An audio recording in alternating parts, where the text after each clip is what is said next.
Hello students, how are you all? I hope you all are fine.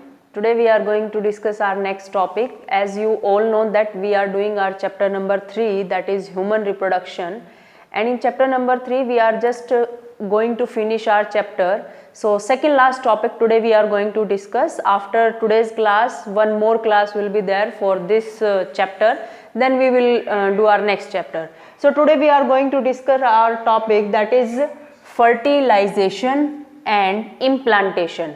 As both names are telling you the meaning, that fertilization means fusion and implantation means implant का meaning होना attach हो जाना. Okay, so firstly we will discuss the topic fertilization, then we will do the topic implantation.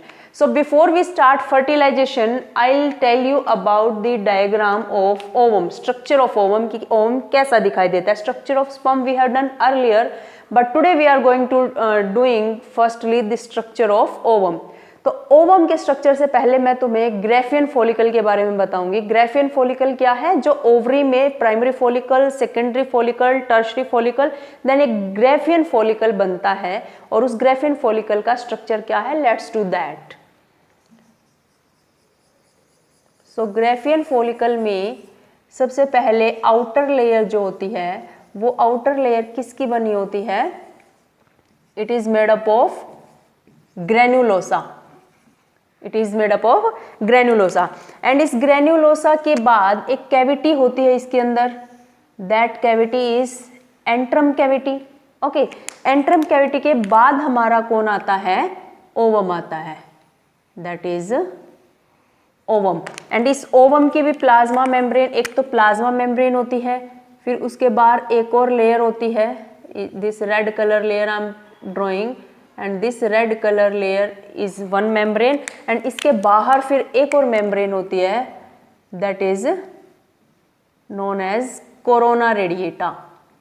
It is known as corona radiata.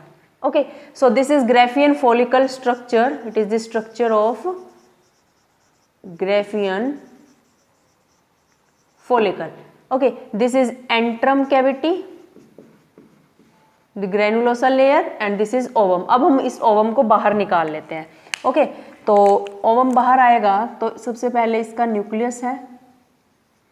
Nucleus के बाहर ये है इसकी plasma membrane, और प्लाज्मा मेम्ब्रेन के बाहर एक लेयर है जिसको क्या बोला जाता है? Zona pellucida.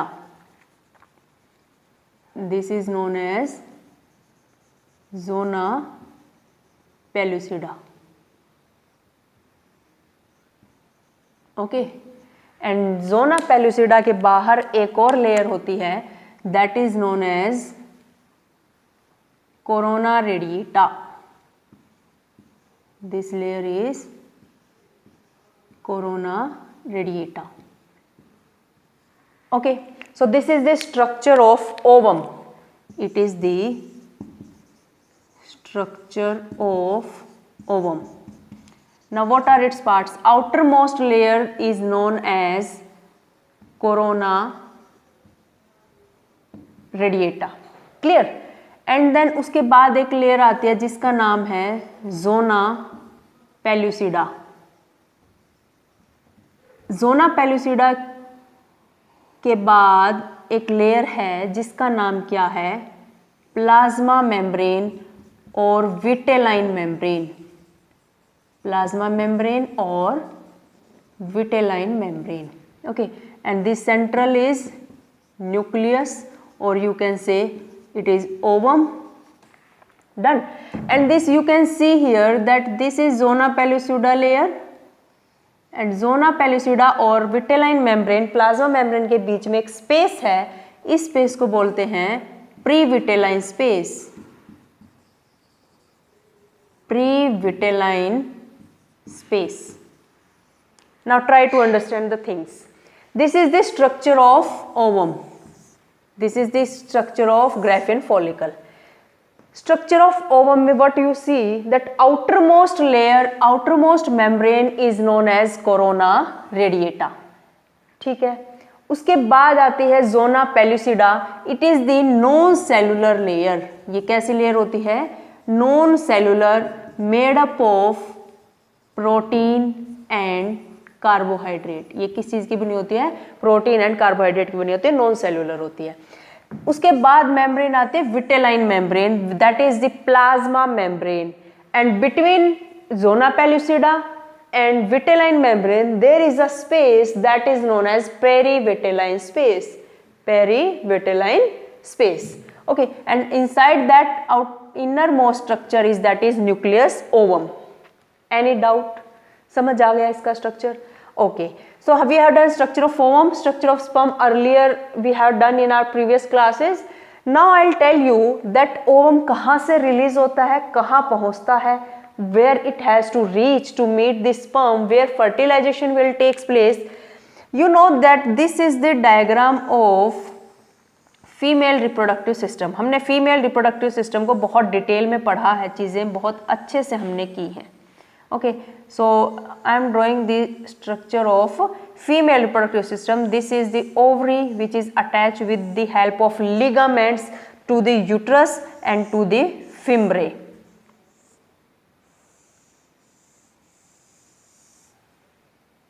You can see here it is the structure of a female reproductive system. We can make only one side because we are to show that how egg reach from ovary and to the ampulla. You know there is the secondary oocyte. We will not say it ovum or egg. अभी के लिए ये क्या है? Secondary oocyte है. ठीक है. After the formation of secondary oocyte, this secondary oocyte goes by the help of fimbriae. Fimbriae इसको कैप्चर कर लेता है. Fimbriae क्या है? These are fimbriae. ये क्या है? Finger like structure as we have done earlier. Finger like structure है which capture ovum from the ovary. They capture ovum. यहाँ से ovum को लेके जाएंगे and from here ovum will go with the help of ciliated epithelium. As I told you that fallopian tube जो है oviduct है. ये क्या है? Oviduct. इसके अंदर कैसा टिश्यू प्रेजेंट है? Ciliated epithelium. And this ciliated epithelium will help the secondary oocyte to reach the location that is ampulla. ये कौन सी लोकेशन है? Ampulla. And this is the site of fertilization. Ampulla is the site of fertilization. It means यहाँ पे ovum को, ये ovum एक coffee shop में बैठा है and it has to wait for sperm. इसको स्पर्म के लिए वेट करना है. सो ओवम यहाँ आ जाता है, यानी secondary oocyte you can say secondary oocyte is here. ये यहाँ आ गया है. This is secondary oocyte. It is present in ampulla. It is waiting for sperm. So this is done arrival of ovum. Ovum कैसे पहुंचता है fertilization की site तक. Now we will do that how sperm reach to the ovum. वो ovum तक कैसे पहुंचता है? You can see that when copulation takes place, जब सेक्सुअल इंटरकोर्स होता है, then penis will release, this is penis and it will release semen along with sperm. You can say semen means sperm plus that secretion of that glands of male accessory glands. तो this is penis. ये क्या है? Penis है. It will secrete what? Sperm. ये यहाँ पे sperm secrete कर देगा. Okay, these are sperms.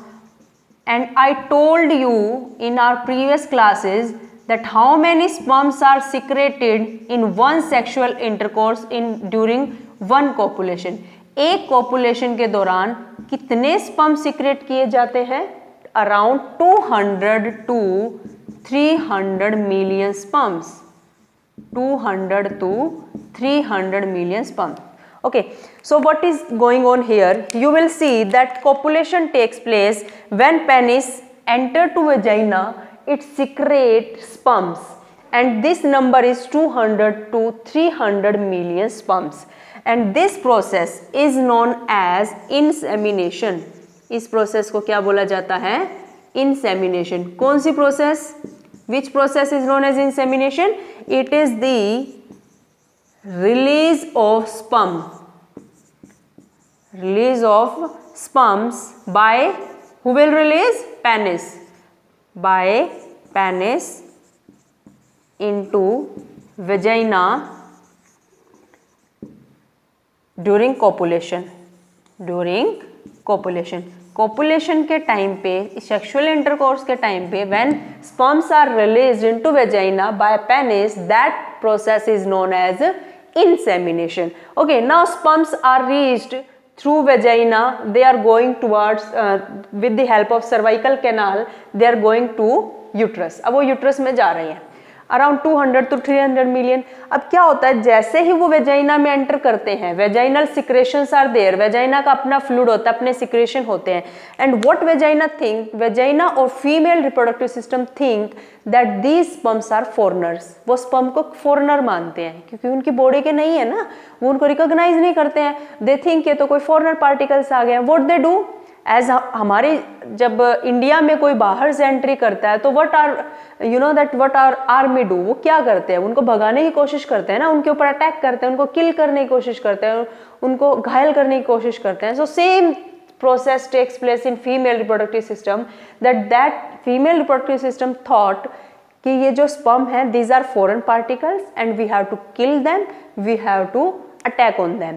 तो वेजाइनल सिक्रेशन जो है, यहाँ से वेजाइना के भी सिक्रेशन है और इधर से यूट्रस का भी सिक्रेशन है. These vaginal secretion and uterus secretion attack on sperm, ये स्पर्म पे अटैक करना शुरू कर देते हैं.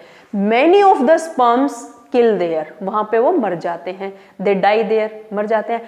Some sperms are left which just going forward, वो आगे जा रहे हैं. कुछ तो इधर निकल जाते हैं, जो रास्ता भटक जाते हैं, हम तो उसकी बात कर रहे हैं ना, इस मंथ बात कर रहे हैं कि इस मंथ इस ओवरी से एग रिलीज हुआ है, उसकी बात नहीं कर रहे हैं. तो कुछ इधर चले जाते हैं एंड कुछ स्पर्म इधर चले जाते हैं. बट डू यू नो कि ओवम तक कितने स्पर्म पहुंच पाते हैं? 200 से 300 मिलियन स्पर्म थे, कुछ एक तो मर चुके हैं रास्ते में. ओवम तक कितने पहुंच पाते हैं? टोटल कितने हैं? 200 to 300 million. And only 200 sperm reached up to ovum. 200 sperm reach up to ovum. You can say that 1 million में एक स्पर्म ऐसा है जो ओवम तक पहुंच पाएगा. एंड 1 मिलियन में कितने होते हैं लेग? 10 lakh are there in 1 million. तो इसका मतलब 10 लाख में से एक स्पर्म ऐसा है which reach to the ovum, जो एम्पुला तक, ओवम तक पहुंच पाता है. Only one sperm is there, and you know that is the lucky sperm, that is a lucky one in 200 to 300 million sperm, जो अकेला एक वहां तक पहुंच पा रहा है. समझ आ गया? So this is the arrival of sperm. कैसे sperm पहुंचता है कहां तक? एम्पुला तक, ओवम तक. अच्छा, अब बीच रास्ते इसको और भी चीजों का सामना करना पड़ता है, इतना इजी नहीं है स्पर्म के लिए वहां तक पहुंच रहा. It has to face so many problems. But one more thing is there जो इसको फेस करनी पड़ती है. क्या होता है कि वी नो कि अगर मैं स्पर्म का तुम्हें स्ट्रक्चर थोड़ा सा समझाऊं, we have done however in our earlier classes. This is the structure of sperm and it has mainly 4 parts. This is the head part, this is neck part, this is middle piece and last one is tail. Total कितने parts हैं sperm के? Total 4 parts are there, head, neck, middle piece and tail. And what happen, we know कि इस head के अंदर एक acrosome part होता है और एक न्यूक्लियस पार्ट होता है in the head. And whole sperm is covered by plasma membrane. पूरा का पूरा स्पर्म एक प्लाज्मा मेम्ब्रेन से कवर होता है. ठीक है. Now what happens when these sperms reach to uterus? ये यूट्रस तक जब पहुंचते हैं वहां पे वेजाइनल सिक्रेशंस है and these vaginal secretion rupture plasma membrane. ये आगे से इस मेम्ब्रेन को, प्लाज्मा मेम्ब्रेन को ऐसे रप्चर कर देते हैं, इसका ब्रेकडाउन कर देते हैं. For what purpose? We know कि यहाँ पे कौन है? एक्रोसोम है. एंड एक्रोसोम है व्हाट? एंजाइम्स. उनके पास एंजाइम्स हैं. For what purpose? ओवम की वॉल को डिग्रेड करने के लिए. ठीक है, तभी तो वो ओवम में एंटर कर पाएंगे. So what happens when these sperms reach to uterus, then vaginal secretion rupture the plasma membrane. वो प्लाज्मा मेम्ब्रेन को रप्चर कर देते हैं सो दैट एक्रोसोम से एंजाइम निकलना इजी हो जाए. यानी आधा काम आसान कर देते हैं स्पर्म का कि वो ओवम तक पहुंचेगा तो उसको आधा ही काम करना पड़ेगा. समझ आ गया? And this process is known as capacitation. इस प्रोसेस को क्या बोला जाता है? Capacitation. This is the question of NEET. एक बार ये नीट में आया है कैसे आया है ऐसे नहीं पूछा, कैपेसिटेशन होता क्या है। इस definition is given that one sperm enter to the uterus, then vaginal secretion attack on it, its plasma membrane rupture, acrosome try to come out. Name the process, कि इस प्रोसेस का नाम क्या है। This process is known as capacitation of sperm. Is it clear? Now अब fertilisation होगा, means यहां से स्पर्म यहां पहुंच गया है एम्पुला में, ओवम भी वहां पे है, दोनों वहां है।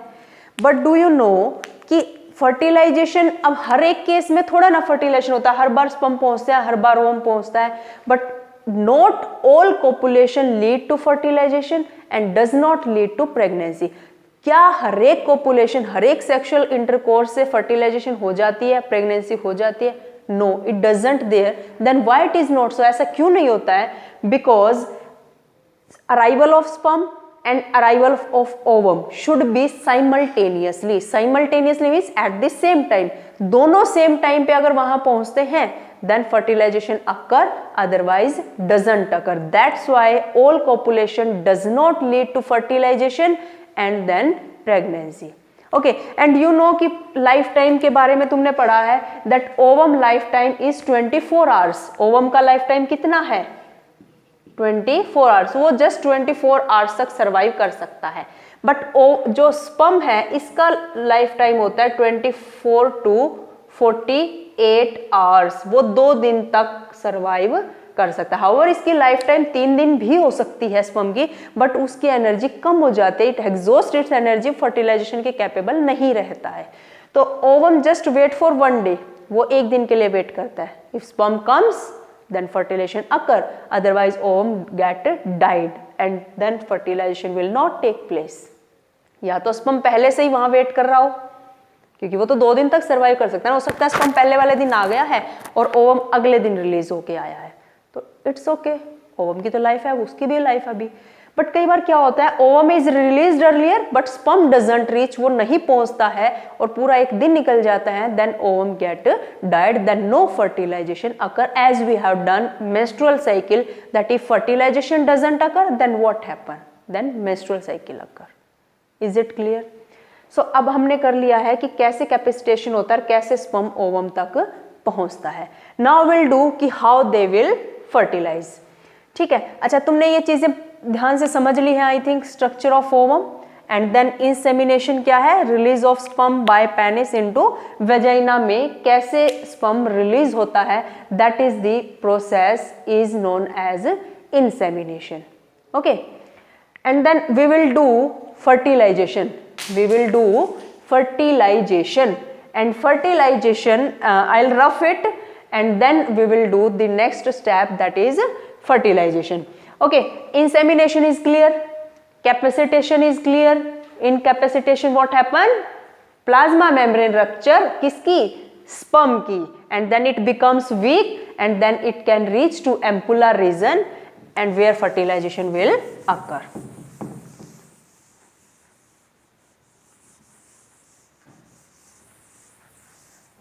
Now I'll make the diagram of ovum and then I'll tell you that how fertilization occur. This is the nucleus as we have done earlier and this is plasma membrane or vitelline membrane. This is zona pellucida and pre-vitelline space कहाँ पे बनता है, vitelline membrane और zona pellucida के बीच में, vitelline membrane and zona pellucida के बीच में स्पेस जो है उसका नाम क्या है, पेरीविटेलाइन स्पेस। इसको you will write perivitelline, perivitelline space. Okay, then I will make here corona radiata.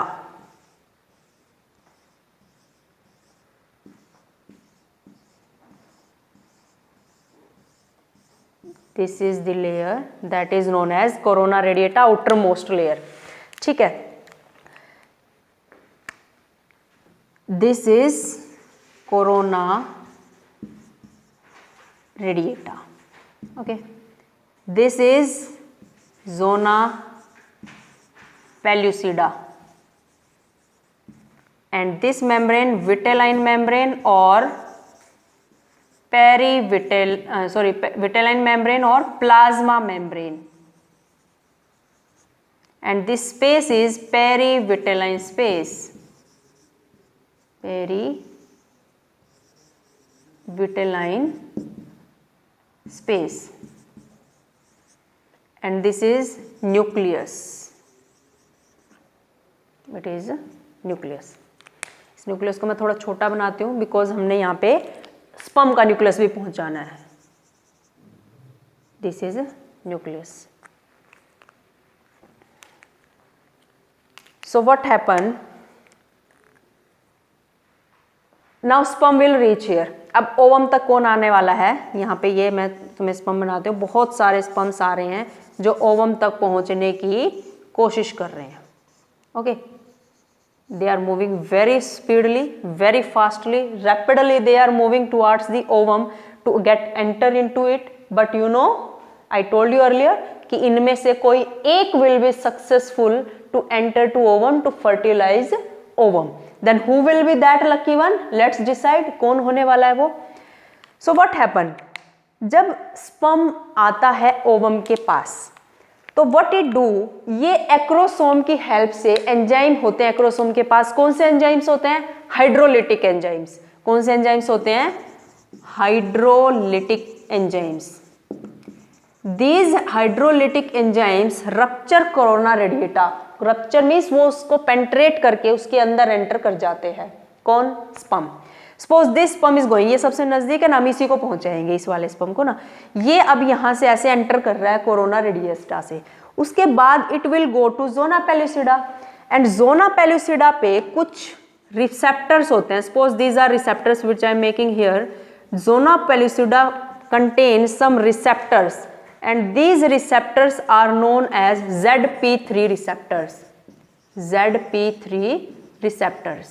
Zona pellucida पे कुछ receptors होते हैं and उन receptors को हम ZP3 receptors बोलते हैं, which will receive sperm, जो sperm को receive करेंगे. Now sperm will enter with the help of these receptor. अब इस zona pellucida को penetrate करके जाएगा, penetrate करेगा और इन receptor से enter करेगा. Clear? Now sperm will enter through zona pellucida. जैसे ही sperm इसमें enter करता है, what do you think? that पूरा sperm चला जाएगा? No. Tail and all part remain at last. and यहाँ पे कौन enter करता है? Nucleus enter करता है और इसको बोलते हैं male pronucleus. क्या बोलेंगे? Male pronucleus. What happen when sperm enter through these receptors of zona pellucida, then tail and other part remain at last and only nucleus enter to the ovum. This nucleus is known as male pronucleus.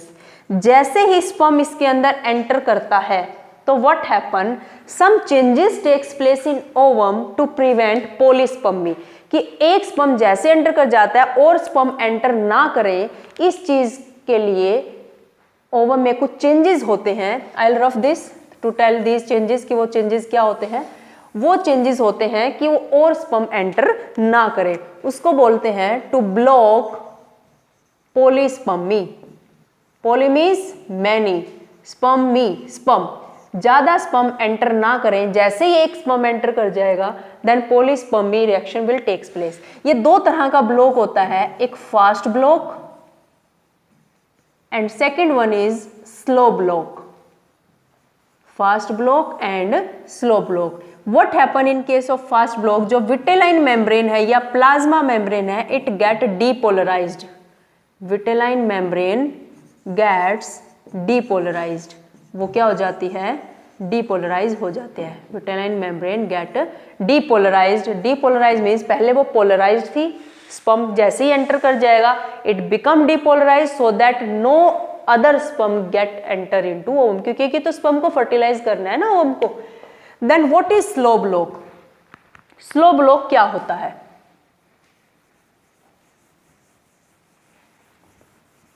What happen in case of slow block? It also block polyspermy, एक से ज्यादा sperm enter ना करें.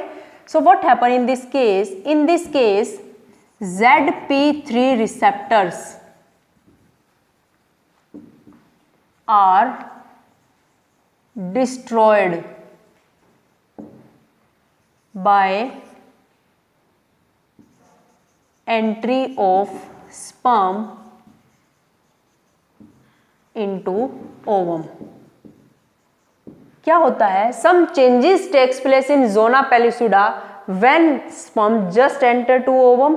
तो कुछ changes होते हैं जोना pellucida में, उसके जो ZP3 रिसेप्टर्स थे वो डिस्ट्रॉय हो जाता है, वही डिस्ट्रॉय हो जाएंगे तो how they will recognize another sperm? यहां पे हम लिख देंगे सो दैट जोना पेलिसिडा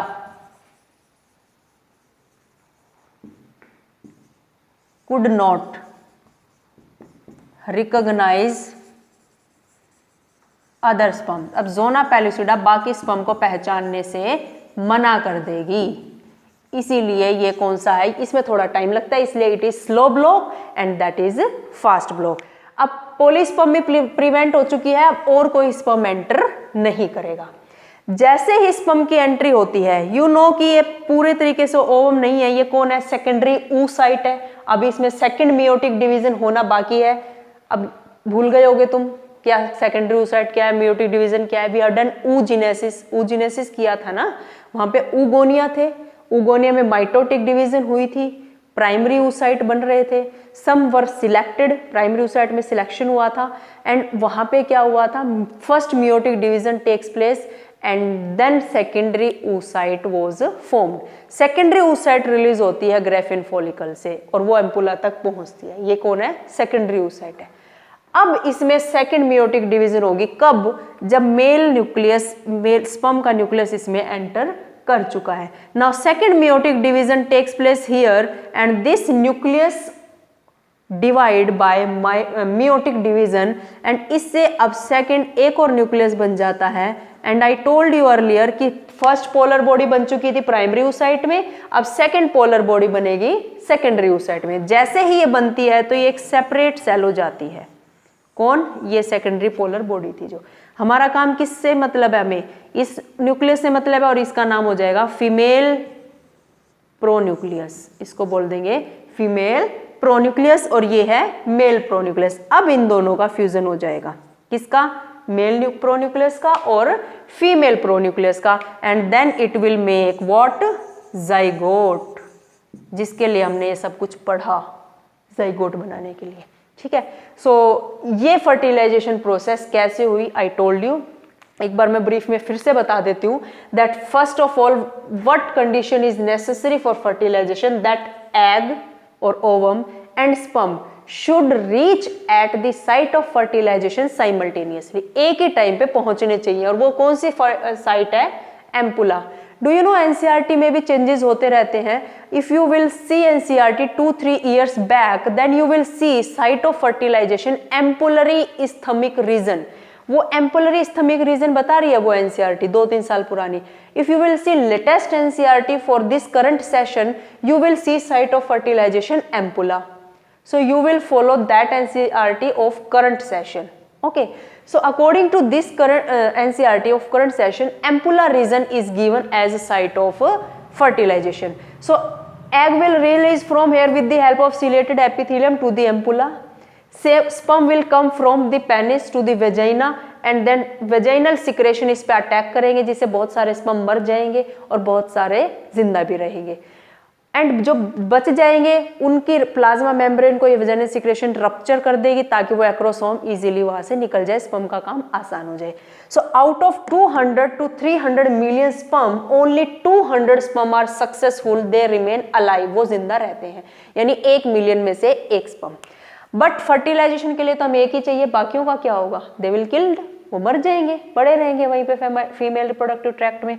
तो कुछ इधर निकल जाते हैं, कुछ इधर निकल जाते हैं. जिधर ओवम रिलीज हुआ है, एक मंथ इधर होना है, एक मंथ इधर होना है, तो जिधर भी ओवम रिलीज हुआ है then sperm will fertilize. How it will fertilize, see many sperm will try to reach to the ovum, पहुंचने की कोशिश करेंगे but only one will succeed. तो हाउ, बाकियों को कैसे रोका जाए, कोई बैरियर थोड़ा ना लगे हुए हैं वहां पे कि बैरिकेड्स लगा दिए जाएंगे.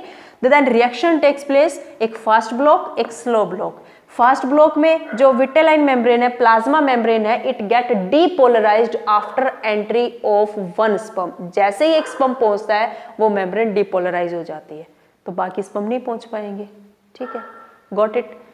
सेकंड है स्लो ब्लॉक। इसमें क्या होता है कि जैसे ही एक स्पर्म की एंट्री हो जाती है वैसे ही ज़ोना पेलुसिडा के जो रिसेप्टर्स हैं दे गेट डिस्ट्रॉयड और वो बाकी स्पर्म को पहचानने से मना कर देंगे कि हम नहीं जानते तुम्हें, तुम गेट से ही बाहर जाओ, तो वो बाहर चले जाएंगे। ठीक है, तो सबसे पहले sperm will penetrate corona radiated and you are noticing one thing, nowadays we are discussing about the disease corona is very harmful disease, we know dangerous disease है, hazardous disease है, बट यहाँ पे जो कोरोना वर्ड है यहाँ पे it is very useful thing, ये बहुत बेनिफिशियल थिंग है, यहाँ पे ये हैजार्डस नहीं है, खतरे वाला नहीं है, क्योंकि ये कोरोना क्या है, ये इस एग के सैनिक है, इस एग की आर्मी है ये कोरोना रेडिएटर जो ज्यादा स्पर्म को एंट्री नहीं होने दे रही है। ठीक है, तो अब कोरोना रेडिएटर को पेनिट्रेट करके स्पर्म एंटर करता है, ज़ोना पेलुसिडा के रिसेप्टर इसको रिसीव करते हैं, वो उसका पूरा स्पर्म एंट्री नहीं करता। Remember this thing, only nucleus enter to the ovum and this is known as male pronucleus. After the entry of male pronucleus then इसके अंदर सेकेंड मेयोटिक डिवीजन होती है, किसके अंदर, सेकेंडरी oocyte के अंदर एक सेकेंड पोलर बॉडी बन जाती है और ये ओवम बन जाता है, female pronucleus. Then fusion will takes place and resulting cell will be known as zygote and we know gametes are haploid, वो तो सिंगल सेट ऑफ क्रोमोसोम है, but zygote will be diploid because it takes place is formed after the fusion of two haploid cell, that is male gamete and female gamete. Then zygote will be diploid. zygote कैसा होता है, diploid होता है. Diploid means two and condition means double set of chromosome, 46 number of chromosome. Because we are talking about human, then we'll talk about just only 46 chromosome. Is there any doubt? I hope everything is clear about fertilization. Now we'll discuss our second topic, that is implantation. Okay. Now what happened? हमने zygote बना लिया है. ये क्या है? Zygote. This is zygote. And do you know zygote is a totipotent cell? अब totipotent याद नहीं होगा, 11th में पढ़ा था हमने totipotency. Totipotent in 11th class.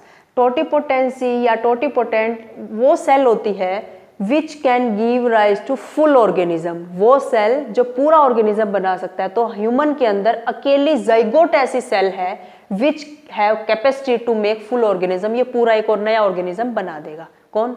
Zygote. ठीक है, अब जाइगोट बन चुका है. नाउ जाइगोट में डिवीजन होते हैं. I draw one diagram again of female reproductive system here.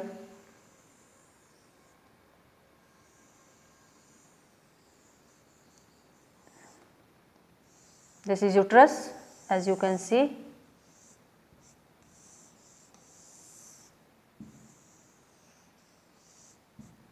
Okay, तो यहाँ पे ओवम था और यहीं पे स्पर्म था. इनकी फर्टिलाइजेशन हो गई है. फर्टिलाइजेशन होके यहाँ पे क्या बन गया है, इसको मैं दूसरे कलर से बनाती हूँ so that you can visible it properly. It is visible to you. This is zygote. यहाँ पे क्या बन गया है, ये जाइगोट बन चुका है. ठीक है, अब जाइगोट में डिवीजन होनी स्टार्ट हो जाएगी. कौन सी division? Mitotic division. Okay, this is zygote, this is one celled stage, it is one celled stage. अब माइटोटिक डिवीजन होंगी 1 से 2, 2 से 4, 4 से 8, इस तरह से डिवीजन होती चली जाएंगी. सो अब ये बन गया है 2 सेल्ड स्टेज. ये कौन सी सेल्ड स्टेज हो जाएगी? 2 सेल्ड स्टेज. अच्छा, रिमेंबर वन थिंग कि जो ये जाइगोट है इसके चारों तरफ ज़ोना पेलुसिडा तो रहती है, जो उसके चारों तरफ थी ना, किसके? ओवम के चारों तरफ. ये कौन सी लेयर रहती है? ज़ोना पेलुसिडा की लेयर रहती है. ये कहीं नहीं जाती है, ये यहीं पे रहेगी. तो इस तरह से हम बना सकते हैं. और इसके चारों तरफ किसकी लेयर रहती है? ये ज़ोना पेलुसिडा की. अब ये 2 सेल्ड स्टेज हो गई है. आफ्टर 2 सेल्ड स्टेज कौन सी स्टेज आएगी? 4 celled stage. Now it will be 4 celled stage, 1, 2, 3 and here 4. ठीक है, ये कौन सी सेल स्टेज हो गई? 4 सेल. अब ये कौन सी लेयर हो गई फिर से? This is zona pellucida. After 4 celled stage कौन सी आने वाली है? 8 सेल्ड स्टेज। 1 2 3 4 5 6। इसको दोबारा बनाती हूँ मैं। 1 2 3 4 5 एंड 1 6 और 2 होंगी ये सेंटर में 7 8। ये कौन सी स्टेज आ गई है? 8 celled stage. 8 celled stage and outer most layer again कौन सी है? It is zona pellucida.